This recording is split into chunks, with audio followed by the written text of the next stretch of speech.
વ્યાખ્યાન 4 માઇક્રોપ્રોસેસર્સ અને માઇક્રોકન્ટ્રોલર્સ મૂળભૂત કમ્પ્યુટર રચના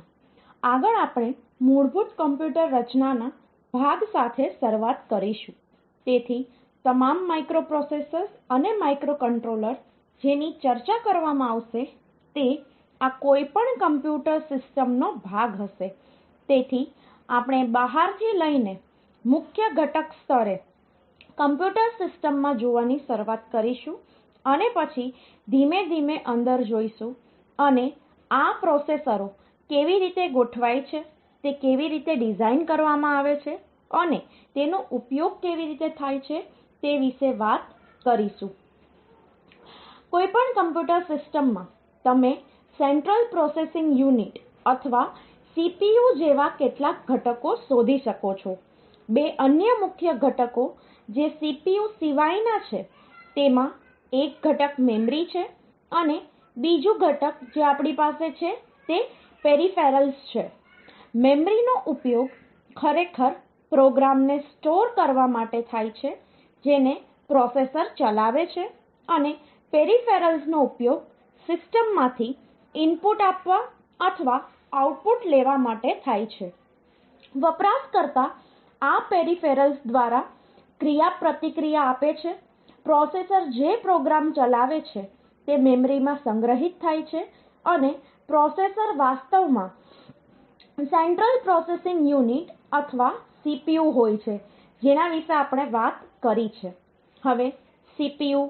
પેરિફેરલ અને મેમરી વચ્ચેનું જોડાણ ઘણીવાર બસ દ્વારા કરવામાં આવે છે તેથી સામાન્ય રીતે આપણી પાસે સંખ્યાબંધ બસો હોય છે આપણે જે પ્રથમ બસ વિશે વાત કરીએ છીએ તે એડ્રેસ બસ તરીકે ઓળખાય છે આપણે તેને A બસ કહીએ છીએ અને ત્યાં બીજી બસ છે જે ડેટા બસ અથવા D બસ છે અને બીજી બસ છે જેને કંટ્રોલ બસ અથવા C બસ કહેવામાં આવે છે એડ્રેસ બસ વાસ્તવમાં મેમરીને સરનામું આપે છે મેમરી એ સ્થાનોના સમૂહનો સંગ્રહ છે જ્યાં મૂલ્યો સંગ્રહિત થાય છે તેથી જ્યારે પણ આપણે મેમરી વિશે વાત કરીએ છીએ ત્યારે આપણે જણાવવું પડશે કે આપણે કયું સ્થાન ઍક્સેસ કરવા માંગીએ છીએ તેથી જો હું મેમરીને આના જેવા પાત્ર તરીકે ગણું છું TT માં ઘણા સ્લોટ હોય છે તેથી મારે જણાવવું પડશે કે હું કયા સ્લોટનો ઉલ્લેખ કરી રહ્યો છું આ ખરેખર એડ્રેસ બસમાં આપવામાં આવ્યું છે તેથી પ્રોસેસર એડ્રેસ બસ પર સરનામું આપે છે ડેટા બસ અમલના ભાગ રૂપે પ્રોસેસર મેમરી પર કંઈક લખવાનો પ્રયાસ કરશે અથવા તે મેમરીમાંથી કંઈક વાંચવાનો પ્રયાસ કરશે IO માટે પણ આ જ સાચું છે પ્રોસેસર પેરિફેરલ ઉપકરણમાંથી કંઈક વાંચવાનો પ્રયાસ કરે છે અથવા તે પેરિફેરલ ઉપકરણ પર લખવાનો પ્રયાસ કરે છે તેથી આ ડેટા બસમાં પ્રોસેસરમાંથી આવતો ડેટા હોય છે અથવા તે પેરિફેરલમાંથી આવતો ડેટા સમાવી શકે છે ડેટાની દિશા પ્રોસેસર તરફથી મેમરી તરફ અથવા પેરિફેરલ ડેટા બસ દ્વિદિશાત્મક હોય છે કારણ કે હું આ ડેટાને પ્રોસેસરમાંથી મેમરીમાં અથવા મેમરીમાંથી પ્રોસેસરમાં ટ્રાન્સફર કરી શકું છું કંટ્રોલ બસ એ ફરીથી રેખાઓનો સંગ્રહ હોય છે જે મેમરીને કંટ્રોલ સિગ્નલો અને પ્રોસેસરને પેરિફેરલ માટેના કંટ્રોલ સિગ્નલને સમજે છે તેથી આ નિયંત્રણ રેખાઓ પણ CPU અથવા પ્રોસેસરમાંથી આવી રહી હોય છે કે જ્યાં તે આ મોડ્યુલોને નિયંત્રણ સંકેતો આપશે તેથી આ રીતે કલ્પનાત્મક રીતે CPU અને આ મેમરી છે તો ત્યાં 3 બસ છે એકને એડ્રેસ બસ ડેટા બસ અને બીજી કંટ્રોલ બસ કહેવાય છે તેથી આ સરનામું ડેટા અને નિયંત્રણ તેમાંથી આ સરનામું પ્રોસેસરથી મેમરી તરફ દિશાવિહીન ગીત છે અથવા તમારી પાસે ડેટા બસ હોઈ શકે છે જે દ્વિદિશામાં હોય છે, તેથી તે પ્રોસેસરથી મેમરી અથવા મેમરીથી પ્રોસેસર બંને રીતે ડેટા લઈ શકે છે અને આપણને કંટ્રોલ બસ મળે છે। હવે પ્રોસેસર કેટલી મોટી મેમરી હેન્ડલ કરી શકે છે તે એડ્રેસ બસના કદ દ્વારા આપવામાં આવે છે। તેથી જો તમે પ્રારંભિક બસ સિસ્ટમો અથવા પ્રારંભિક પ્રોસેસર્સ પર નજર નાખો કે જે ડિઝાઇન કરવામાં આવતી હતી, તો આ સરનામાં બસ માટે ફાળવવામાં આવેલા બિટ્સની સંખ્યા ઓછી હતી, પરંતુ જેમ જેમ આપણે પ્રગતિ કરી રહ્યા છીએ તેમ આ સરનામાંની બસનું કદ પણ નોંધપાત્ર રીતે વધી રહ્યું છે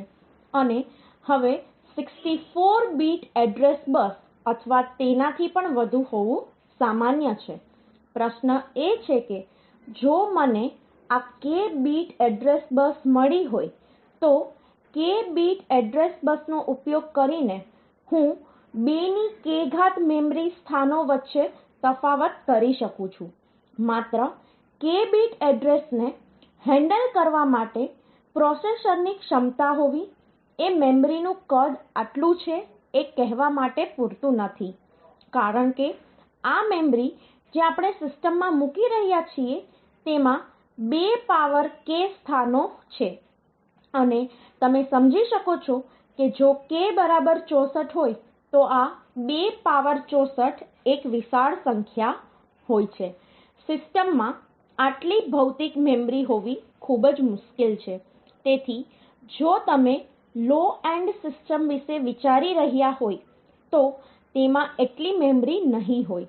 પણ પ્રોસેસર મળી ગયું છે, તેથી પછી હું આ ઘણા એડ્રેસ બિટ્સ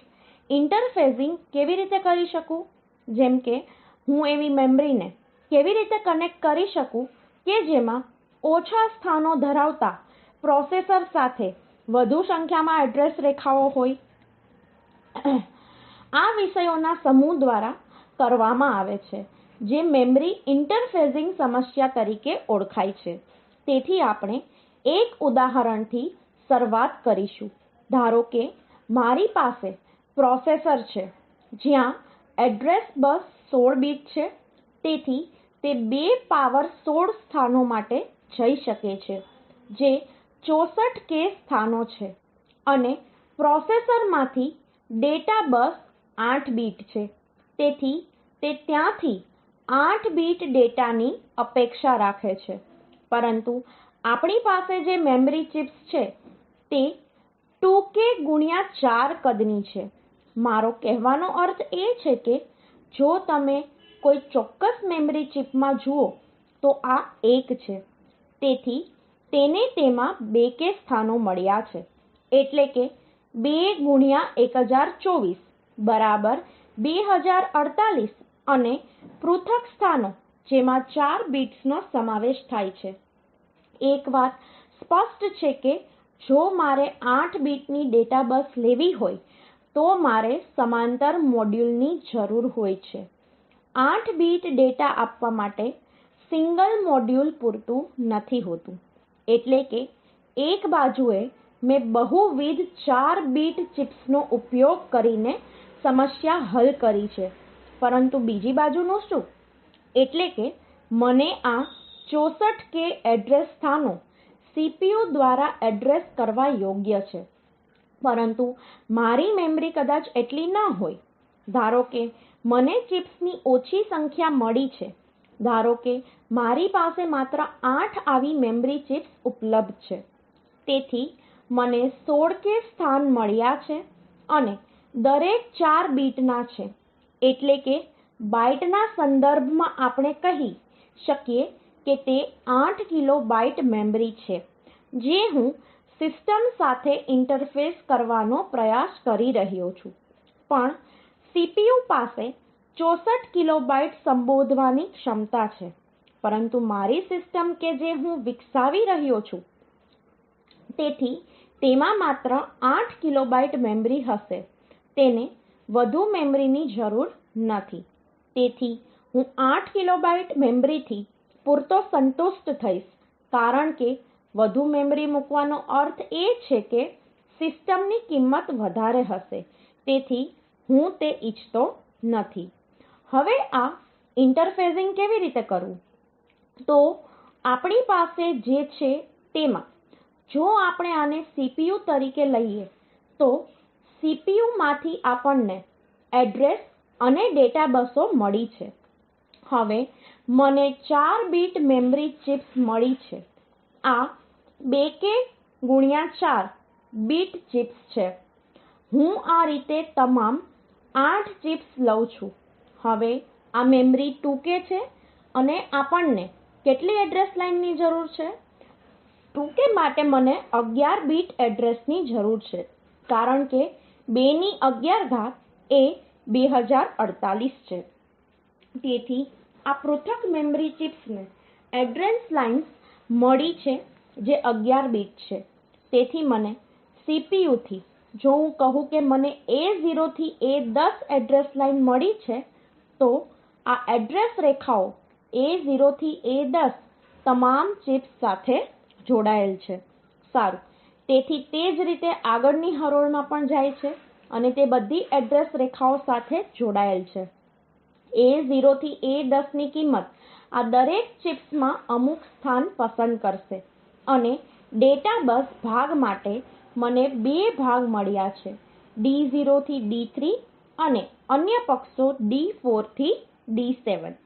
તેથી હું કહી શકું છું કે આ D0 થી D3 મૂલ્યો આ બેંક દ્વારા પ્રદાન કરવામાં આવશે આ D4 થી D7 આ બેંક દ્વારા પ્રદાન કરવામાં આવશે તેથી હું તેમને અહીં જોડું છું આ મેમરી ચિપ્સ માટેની ડેટા રેખાઓ છે અને આ મેમરી ચિપ માટેની એડ્રેસ રેખાઓ છે હવે પરંતુ તે પૂરતું નથી કારણ કે મેં જેમ કહ્યું તેમ જો તમે કોઈપણ એડ્રેસ મૂકો છો તો દરેક ચિપમાં એક સ્થાન પસંદ કરવામાં આવશે જે હું ઈચ્છતો નથી હું ઈચ્છું છું કે એડ્રેસ રેન્જ માટે પહેલા 2 કિલો એડ્રેસ રેન્જ એટલે કે એડ્રેસ 0000 થી 2k સુધી પ્રથમ ચિપ પસંદ કરવી જોઈએ તેથી જો હું A0 A1 A2 A10 પછી A11 A12 વગેરે તરીકે એડ્રેસ વેલ્યુ લખું છું પ્રથમ આ તમામ મૂલ્યો 0 છે અને જ્યાં સુધી આ તમામ મૂલ્યો 1 પર ના આવે ત્યાં સુધી આ શ્રેણી માટે આ પહેલા 2 બ્લોક્સ પસંદ કરવા જોઈએ અને આગળની શ્રેણી માટે જે આ બીટથી આ એડ્રેસથી આગળ છે જે A11 બીટ 1 છે અને આ અન્ય બિટ્સ 0 છે A10 થી A0 આ સ્થિતિમાં 0 તરીકે છે સોરી ત્રીજા A માટે બીજો બ્લોક પસંદ કરવો જોઈએ કારણ કે હવેથી મારે આ ત્રીજાને એક્સેસ કરવાની જરૂર છે તેથી હું કહી શકું છું કે જેમ આપણે આ 2 શબ્દ 0 માટે A12 બીટ હવે જ્યારે A12 બિટ્સ પણ 1 બની જાય છે તો આ 0 તરીકે 0000 થી લઈને 1111 થશે તેથી આ 0 થી બધું 1 જઈ રહ્યું છે મને બિટ્સ A11 અને A12 વિશે રસ છે તેથી આ બીટ અને આ બીટ છે તેથી આ 2 બિટ્સમાં મને રુચિ છે આ A12 છે આ A11 છે તેથી 0000 થી આ 1111 સુધી પ્રથમ બેંક પસંદ કરવી જોઈએ બીજી બેંક આ A11 માટે અને આ A12 0 1 હોવા જોઈએ બાકીના મૂલ્યો અપરિવર્તિત રહે છે ત્રીજી બેંક માટે મને જે જોઈએ છે તે એ છે કે આ મૂલ્ય જો A12 બરાબર 1 હોય અને આ મૂલ્ય A11 બરાબર 0 હોય તો ત્રીજી બેંક પસંદ કરવી જોઈએ આ મૂલ્યો કંઈપણ હોઈ શકે છે અને તે જ રીતે ચોથી બેંક માટે આપણે ઈચ્છીએ છીએ કે આ મૂલ્ય અને આ બંને મૂલ્યો A12 A11 11 હોવા જોઈએ તેથી આ સરનામાની શ્રેણી છે જે A11 અને A12 ની વિવિધ કિંમતો માટે પસંદ કરવાની હોય છે આ રીતે તે હેતુ માટે મોડલ પસંદ કરવું જોઈએ જેના માટે આપણે શું કરીએ છીએ કે આપણે અહીં ડીકોડર મૂકીએ છીએ તેથી આ 2 થી 4 ડીકોડર છે આ ડીકોડર એડ્રેસ લાઇનમાંથી 2 ઇનપુટ લે છે જે A11 અને A12 છે તેમાં 4 આઉટપુટ લાઇન હશે જ્યારે A11 અને A12 બંને 0 0 હશે ત્યારે આ આઉટપુટ લાઇન 1 હશે જ્યારે આ બિટ્સ A12 અને A11 0 અને 1 હશે ત્યારે આ આઉટપુટ ઊંચું હશે આને 1 0 માં પસંદ કરવામાં આવશે અને જ્યારે તે 1 1 હશે ત્યારે આ પસંદ કરવામાં આવશે દરેક મેમરી ચિપમાં એક વિશેષ નિયંત્રણ હોય છે જે ચિપ સિલેક્ટ લાઇન તરીકે ઓળખાય છે ડીકોડરનું આ આઉટપુટ આ મેમરી બ્લોકના ચિપ સિલેક્ટ સિગ્નલ સાથે જોડાયેલ હોય છે તે જ રીતે આ આગામી મેમરી બ્લોકના ચિપ સિલેક્ટ બ્લોક સાથે જોડાયેલ હોય છે તેથી આ 1 આ 2 ની ચિપ સિલેક્ટ સાથે જોડાયેલ છે આ 1 આ 2 ની ચિપ સિલેક્ટ સાથે જોડાયેલ છે અને આ 1 આ 2 ની ચિપ સિલેક્ટ સાથે જોડાયેલ છે હવે સરનામાની આ શ્રેણી માટે શું થશે તમે જુઓ છો કે આ 2 થી 4 ડીકોડર આ મૂલ્યને 1 તરીકે આઉટપુટ કરશે અને આ 0 હશે પરિણામે આ ચિપ્સ પસંદ કરવામાં આવશે નહીં તેથી જ્યારે આ A11 A12 માટે આ ઉચ્ચ મૂલ્યો 0 0 હશે ત્યારે તેઓ પસંદ કરવામાં આવશે નહીં તેથી આ ચિપ સિલેક્ટ લાઇન 1 હશે પરિણામે પ્રોસેસર તરફથી આવતા એડ્રેસ ગમે તે હોય આ બ્લોક પસંદ કરવામાં આવશે નહીં તેથી આ 2 ચિપ્સમાંથી અનુરૂપ સ્થાનોની સામગ્રી ડેટા બસ પર ઉપલબ્ધ હશે અને તે મૂલ્યો CPU પર આવશે હવે જ્યારે CPU પ્રથમ 2 કિલોબાઈટથી વધુનું એડ્રેસ જનરેટ કરે છે તે કિસ્સામાં આ ચિપ સિલેક્ટ લાઇન પસંદ કરવામાં આવશે તે આઉટપુટ 1 હશે અને અન્ય 0 હશે તેથી આ 2 બ્લોક પસંદ કરવામાં આવશે અને તે જ મુજબ તે મેમરી સ્થાનોની સામગ્રી આવશે અને તે ત્યાં સંગ્રહિત થશે તેથી આ રીતે તે ચાલુ રહેશે તેથી આ રીતે જો મારી પાસે મેમરીની ઓછી માત્રા હોય તો તે હોઈ શકે છે કે આપણે સિસ્ટમમાં આ પ્રકારના ડીકોડરનો પ્રારંભ કરી શકીએ અને આ ડીકોડરનો આ સમાવેશ કરી શકીએ તેથી આ આપણને ચિપ્સની ઓછી સંખ્યા મેમરીની ઓછી માત્રાને સમજવામાં મદદ કરશે હવે તમે જોયું કે મેં કંઈક એવું કહ્યું છે કે પ્રોસેસરને A0 થી A15 સુધીની એડ્રેસ લાઇન મળી છે અને તેમાંથી માત્ર A0 થી A12 એડ્રેસ લાઇનનો ઉપયોગ કરો તેથી જો તમે પાછલી સ્લાઇડમાં પાછલા પૃષ્ઠમાં જુઓ તો તમે જોશો કે આપણે A0 થી A10 A11 અને A12 નો ઉપયોગ કરી શકીએ છીએ હવે બાકીના બિટ્સ A13 A14 A15 વિશે શું જો પ્રોસેસર અમુક એડ્રેસ જનરેટ કરે છે જેથી તમે સમજી શકો કે તે બિટ્સ A13 A14 A15 હંમેશા તે એડ્રેસ રેખાઓ માટે 0 હશે પરંતુ આ સાચું નથી કારણ કે પ્રોસેસર તે શ્રેણીમાં પણ કેટલાક એડ્રેસ જનરેટ કરી શકે છે જેમાં આ A13 A14 A15 0 હોઈ શકે છે ઉદાહરણ તરીકે પ્રોસેસર એક સરનામું જનરેટ કરી શકે છે જ્યાં કહે છે કે આ બીટ 0 છે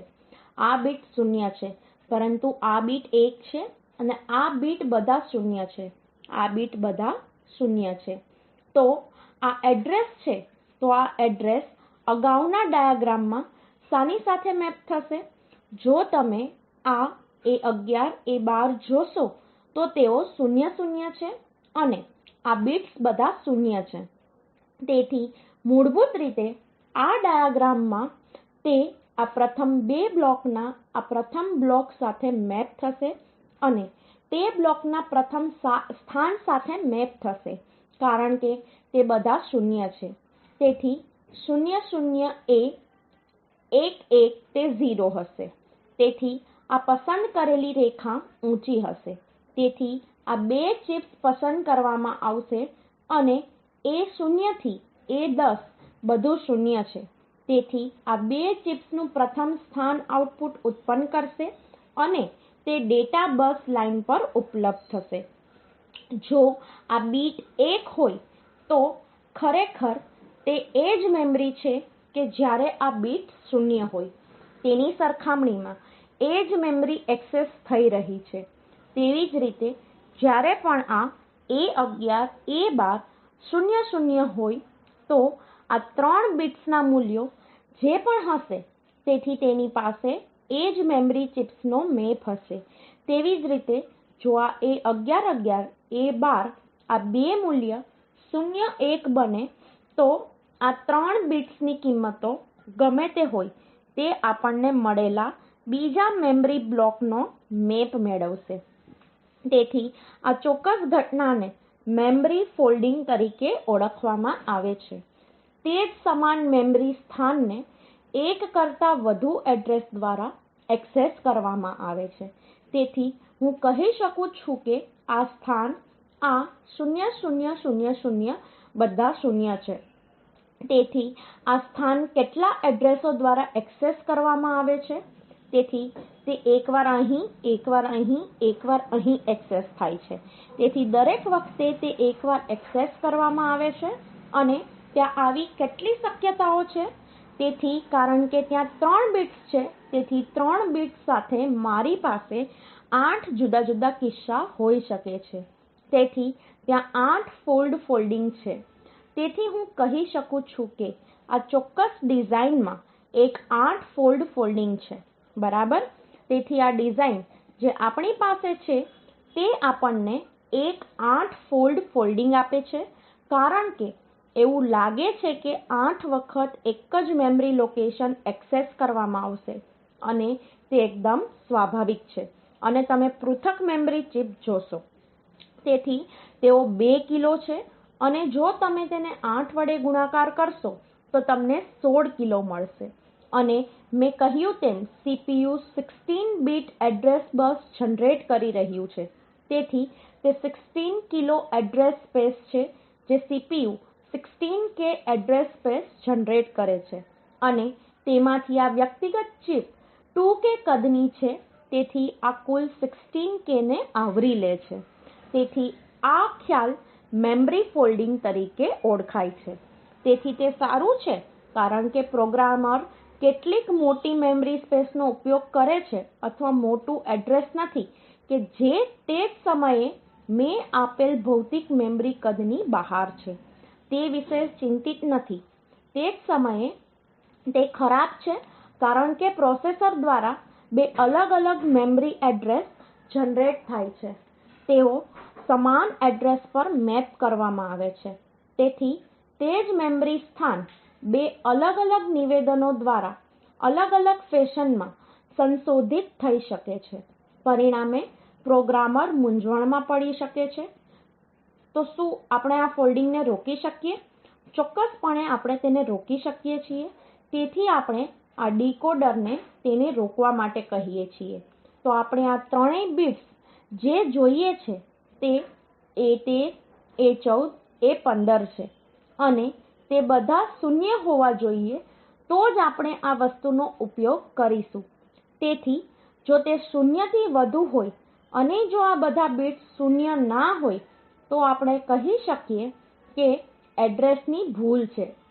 અથવા એવું કંઈક છે. તેથી જો તમે તે વિચારને સમાવિષ્ટ કરવા માંગતા હોવ તો તમારે શું કરવાનું છે કે તમારે આ સમસ્યાને ઉકેલ કરવા માટે